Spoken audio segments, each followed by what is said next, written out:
Internet 20वीं सदी की शायद सबसे ज़्यादा अनोखी टेक्नोलॉजी यानी तकनीक। मीम्स, पढ़ाई की तैयारी, ऑनलाइन गेम्स से लेकर निजी सरकारी जानकारी और पुलिस और कानूनी सूचना, इंटरनेट से हमें सब कुछ मिल सकता है।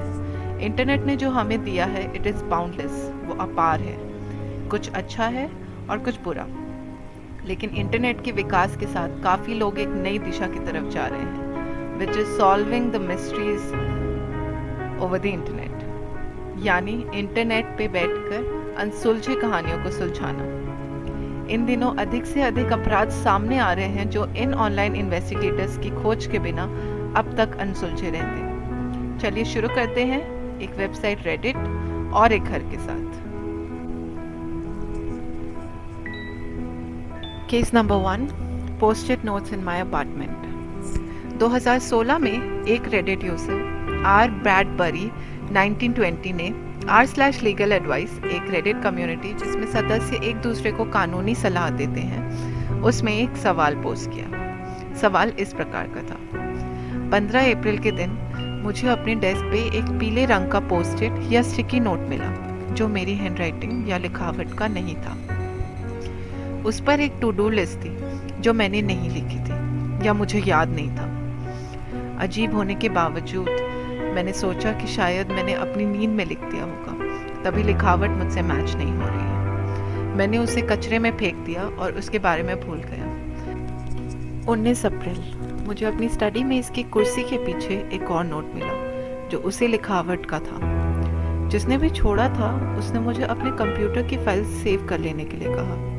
मैं डर गया, लेकिन ज़बरदस्ती घर में घुसने का कोई सबूत नहीं था, तो मैंने एक वेबकैम अपने घर पे लगा लिया जो मेरे टेबल की तरफ घुमा हुआ था। मैंने एक सिक्योरिटी ऐप भी ली जो कुछ हलचल होने पर मुझे फुटेज या रिकॉर्डिंग भेज देती। 28 अप्रैल मैं उठा और मुझे एक और नोट मिला। उस पर लिखा था: हमारा मकान मालिक मुझे आपसे बात नहीं करने दे रहा है, लेकिन हमारा बात करना ज़रूरी है। मैंने तुरंत रिकॉर्डिंग चेक किया, लेकिन मुझे कुछ नहीं मिला। मेरे कंप्यूटर का रिसाइकिल बिन भी खाली था, जो मुझे पक्का पता है मैंने नहीं किया। ये जाहिर था कि किसी ने मेरा वेबकैम देखकर मेरी फाइल्स डिलीट कर दी हैं, क्योंकि वो फोल्डर मेरे डेस्कटॉप पे ही वेबकैम नाम से सेव था। आज 1 मई है और मुझे इस बार अपने घर के बाहर एक नोट मिला, लेकिन उस पर कुछ भी नहीं लिखा हुआ था। पड़ोसी घरों के कई दरवाजों पर भी मुझे ऐसे ही नोट्स दिखे, सब खाली और अलग अलग रंग के। क्या मुझे लीगल एक्शन यानी कानूनी सहारा लेना चाहिए? मेरे पास इस पोस्ट-इट के अलावा कोई सबूत नहीं है, लेकिन जिसने भी लिखा है उसने मेरा पेन और मेरे नोट्स पे लिखा है, तो जाहिर है कि कोई भी उन्हें फेक या जाली समझ सकता है। क्या पुलिस से संपर्क करना मुझे किसी मुसीबत में डाल सकता है अगर उन्हें कोई सबूत नहीं मिला? मैं बस किसी का समय बर्बाद नहीं करना चाहता। क्या मुझे अपने मकान मालिक से बात करनी चाहिए या पड़ोसियों से? यूजर ने एक जानकारी जोड़ी: मुझे अपने मकान मालिक से मिला हुआ एक लेटर मिला और उसकी लिखावट नोट से बहुत मैच होती है। क्या ये सबूत बन सकता है? काफ़ी लोगों ने अपनी राय बताई, लेकिन एक यूज़र जिसका नाम काकेर लाग था, उसने लिखा: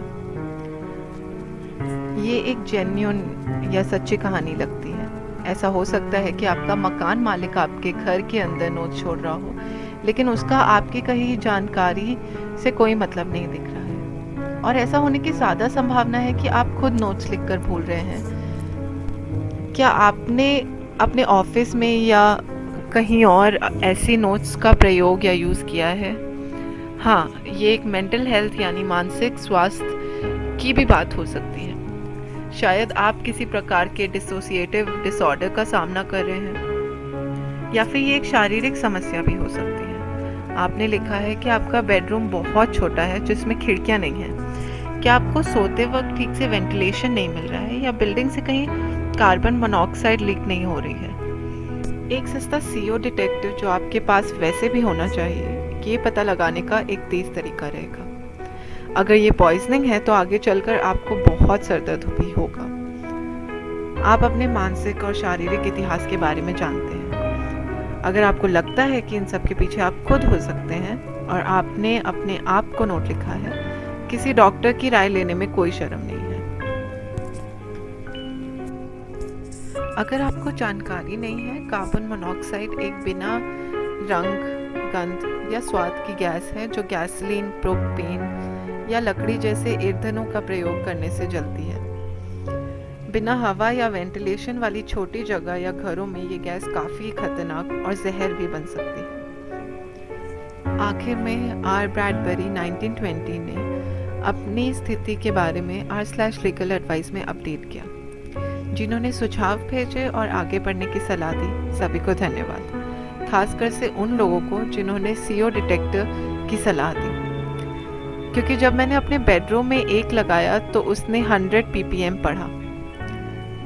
थोड़े शब्दों में मुझे CO पॉइजनिंग हुई और मुझे लगा कि मेरा मकान मालिक मेरा पीछा कर रहा है।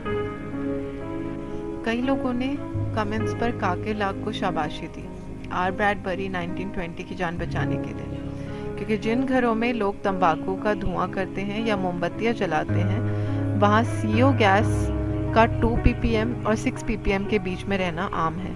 6 ppm के ऊपर किसी भी माप को असाधारण माना जाता है और CO की जांच करानी ज़रूरी होती है। 70 ppm में एक स्वस्थ आदमी परमानेंट यानी ज़िंदगी भर के लिए शारीरिक या मानसिक तौर पे बीमार हो सकता है, और 400 ppm में किसी भी स्वस्थ आदमी की बेहोशी और घंटों में मौत भी हो सकती है। कार्बन मोनोऑक्साइड पॉइजनिंग के लक्षण, सावधानी और इलाज के बारे में ग्रेटफुल आप नीचे लिंक या फिर जेसन कैलाहैन। ये कहानी है एक लड़के की जिसका नाम था जेसन। कुछ 20 साल पहले जेसन कैलाहैन अमेरिका में लापता हो गए थे। ऐसा लगा जैसे वो एकदम गायब हो गए और किसी ने उनके बारे में सालों तक कुछ नहीं सुना।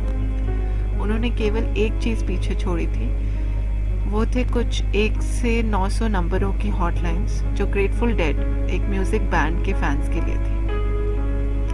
क्वींसलैंड, ऑस्ट्रेलिया में 28 साल की रेडिटर लैला बेट्स दुनिया भर में अनसुलझे केसेस के बारे में पढ़ने लगी थी। उन्होंने 1995 का एक केस देखा जो वर्जीनिया का था, जहां 2 आदमी कार क्रैश में मारे गए थे, जिसमें से एक आदमी की पहचान की जा चुकी थी, पर दूसरे आदमी के बारे में कुछ नहीं पता चल पाया था। उस आदमी ने ग्रेटफुल डेड की टी-शर्ट पहनी थी और उनके पॉकेट में ग्रेटफुल डेड्स के टिकट रखे हुए थे। तब से उनका नाम ग्रेटफुल डो कहलाया जाने लगा। लैला ने सबरेडिट r/grateful dead बनाया, जो केस सुलझाने के लिए बना था। 1000 लोगों ने उसे ज्वाइन किया और लैला कभी कभी दिन के 12 घंटे उस ग्रुप को संभालने में लगी रहती, लोगों को रिप्लाई करना, लॉ एनफोर्समेंट से बात करना और केस के बारे में अपडेट पोस्ट करना। ग्रेटफुल डो का चेहरा एक्सीडेंट में खराब हो गया था, इसलिए उनकी पहचान होना मुश्किल था, लेकिन सबरेडिट ने मिलकर उसकी लाश की तस्वीरें देखकर स्केच और वर्चुअल या वास्तविक इमेज बनाए। ये वाली इमेजेस ग्रुप पे पोस्ट किए गए। इसी इमेज को देखकर लैला के रेडिट इनबॉक्स में एक आदमी जिसका नाम स्टीव था, उसने मैसेज किया। उसने कहा कि पिक्चर वाले आदमी को वो जानता है। उसने ये बताया कि वो आदमी उसके रूममेट के जैसा दिखता है जो इलिनॉय में रहता है और उसका नाम है जेसन कैलाहैन। इन सब के बीच में जेसन की माँ को भी उसकी ये वर्चुअल इमेज फेसबुक पर मिल गई और उन्होंने ग्रुप पर मैसेज भेजा। फिर जेसन कैलाहैन की फैमिली को ढूंढा गया और उनसे इस बात को पक्का किया गया कि ये स्केच जेसन का ही है। ये स्केच जेसन कैलाहैन की बहन शैनन कैलाहैन के पास भेजा गया, जिसने सालों से जेसन को नहीं देखा था। ये बहुत ही दुखी पल था, लैला ने कहा, क्योंकि उस समय बात ये नहीं थी कि ये केस 20 साल बाद खत्म हो चुका था। बात ये थी कि जेसन कैलाहैन अब वापस अपने घर लौट रहा था और उनके परिवार को अच्छी खबर नहीं मिलने वाली थी। बाद में पता चला कि एरिक जो कार चला रहा था, उसने जेसन को लिफ्ट दी थी और उन दोनों का एक्सीडेंट हुआ था जिससे उनकी मौत हो गई थी। दोनों परिवारों को ये भी पता चला कि जेसन और एरिक का जन्म और मरण दिन एक ही रहा था। ग्रेटफुल डो सबरेडिट अभी भी मौजूद है। लापता व्यक्तियों के केसेस हल करते हैं। Case number 3, hunt for a cat killer. अगर हम इंटरनेट या डीप वेब की गहराइयों में जाएं, तो हमें ऐसे कई क्राइम्स और मिस्ट्रीज मिलेंगी जो किसी की सोच से भी ज़्यादा भयानक होंगी। जबकि ज़्यादातर लोग ऑनलाइन क्यूट जानवरों के वीडियोस या अपनी पिक्चर्स फेसबुक में अपलोड करने आते हैं, इंटरनेट में एक नई जाति भी बढ़ रही है जो इस मंच को हत्या, बलात्कार और एनिमल अब्यूज़ दिखाने आते हैं। बिल्ली के हत्यारे का शिकार या hunt for a cat killer एक ऐसे आदमी की कहानी है। इसकी शुरुआत डियाना थॉम्सन, जो लॉस वेगस में एक कसिनो के लिए डेटा एनालिस्ट है, और लॉस एंजलिस में रहने वाले जॉन ग्रीन से होती है। 2010 में फेसबुक पर 1 boy 2 kittens यानी एक लड़का 2 बिल्ली के बच्चे नाम का एक वीडियो वायरल हुआ। इस वीडियो में एक लड़का 2 बिल्लियों के साथ खेलता दिखाई दिया गया। फिर उसने एक टाइट वैक्यूम सील बैग में उन्हें बंद कर दिया और वैक्यूम क्लीनर से पैकेट के अंदर की हवा खींच ली, जिससे बिल्लियों के लिए हवा नहीं बची और वो कैमरे में तड़प तड़प कर मर गई। इस वीडियो के बाद काफ़ी लोगों ने लड़की के बारे में बुरे कमेंट्स भेजे और थॉम्सन और ग्रीन ने सबूत बटाने और अपराधी का पता लगाने के लिए एक ग्रुप शुरू किया।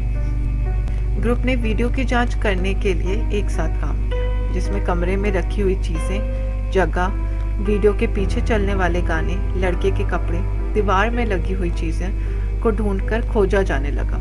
वीडियो की फ़ोटोज़ ली गई और उसका प्रयोग कर गूगल मैप्स और जीपीएस लोकेशन ट्रैक की गई। डियाना और जॉन को वीडियो की जगह मिल गई, टोरंटो कनाडा, जो यूज़र की अपार्टमेंट कॉम्प्लेक्स थी। पुलिस ने लड़के को लोकेशन में ढूंढा, लेकिन वहाँ कोई नहीं मिला और इसके साथ एक नया वीडियो आया। इस बार लड़के ने एक बिल्ली के बच्चे को एक पाइथन सांप को खिला दिया। उसने सांता क्लॉज वाली टोपी पहनी हुई थी और ग्रुप के सदस्य समझ गए कि ये वीडियो उसी लड़के ने अपलोड किया है जिसने पिछली वीडियो अपलोड की थी। ग्रुप के साइकोलॉजिस्ट यानी मनोवैज्ञानिकों ने बोला कि वीडियो वाले लड़के को सीरियल किलर्स का शौक है और उसका शिकार ज़रूर एक इंसान होगा।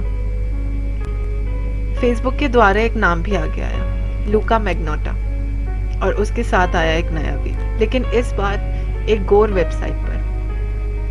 इसका लिंक किसी फेसबुक यूजर ने डियान और ग्रीन के ग्रुप पे भी भेजा था। इस वीडियो का नाम था 1 lunatic 1 ice pick, यानी एक पागल और एक सुई। वीडियो में एक शख्स एक नंगे पुरुष को हथियार और चाकू से मारते, उसके टुकड़े करते हुए और नेक्रोफिलिया यानी शव की तरफ यौन आकर्षण करते हुए दिखाई दिया गया। ये साफ दिखाई दे रहा था कि लड़के ने बिल्ली के बच्चों वाले वीडियो वाली हुडी पहनी थी, जिससे डियान और ग्रीन को पता चला कि ये लूका मैग्नोटा ही है। इस हादसे के दौरान कनाडा पुलिस के खिलाफ बहुत बातें उठी, क्योंकि उन्होंने फेसबुक ग्रुप की इन्वेस्टिगेशन या रिसर्च को गंभीरता से नहीं लिया था।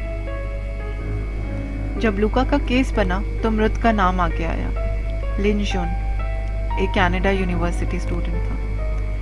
जब लूका को ट्रैक किया गया, सीसीटीवी फुटेज देखा गया, तो पता चला कि लूका ने फुटेज में अपना चेहरा छुपाने की बिल्कुल कोशिश नहीं की है। की जगह उसने पुलिस और उसके पीछे पड़े 1000 लोगों को उकसाने और चिढ़ाने की कोशिश की है।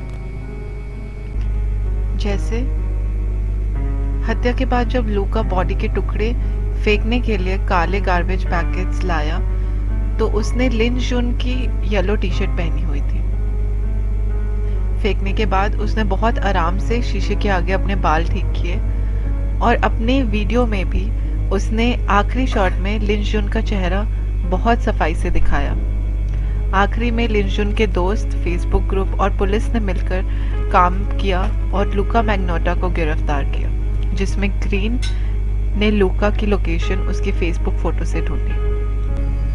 इसके साथ हम आज के एपिसोड के आखिरी भाग में पहुंचते हैं, जो है सजेशन ऑफ द वीक, यानी इस हफ्ते का सुझाव।